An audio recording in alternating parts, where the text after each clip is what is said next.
Congratulations, winning tonight. Kayong magkapatid na pakiramdam. Thank you. Parang surreal moment kasi kasama ko po yung best friend ko since day one.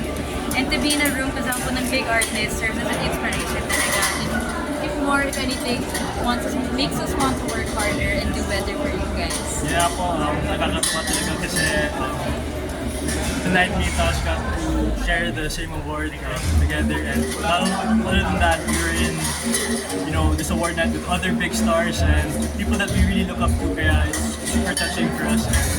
We're gonna remember this for the rest of our life. Pero yun nga, let this not be the end all be all, but just a sign to keep on doing good work and working hard. Nakapag-adjust na ba kayo sa show business? Nakapag-adjust na ba kayo?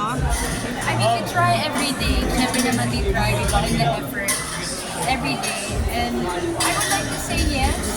Yeah, pwede na pa. Okay po, pero malayo pa rin ang journey po namin. Malayo pa. And we're more than willing to put in the work.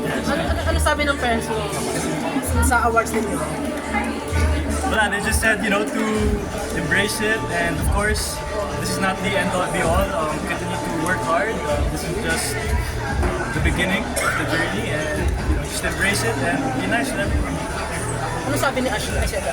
Atasha. Ang sabi po nila that they're very, very proud for both me and Tess. And for them, it's a surreal moment that, of course, we're together tonight. And tonight, that's my day to be with him and to receive an award with him side by side. For our parents to see that is also another surreal moment. Andres, anong feeling mo, no? Kasi meron ng following yung love team nyo, Ash. Ashley.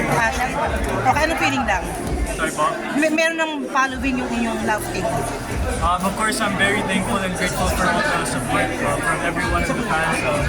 It's really touching talaga na there are people supporting us every day, and honestly, we're just working hard to do our best to put out the best for you guys. So, yun lang. Last, namimiss ka na ng mga fans mo sa Ikunaga, kailan ka babalik? Opo, may taping pa rin po ako, pero sobrang miss na miss ko po ng mga Dapper Cats. Once my schedule picks up, balik na po ako. Babalik ka, okay? Ano payo mo sa kanya ngayong may bibida na siya sa Baguio? Ano po? Sorry? Ano Payo mo lang sa kanya? Tosh, kaya niya yan. Si Tosh, super talented siya, and kahit if I give her advice, then yan, we always talk about it. Okay? Maraming salamat, thank you.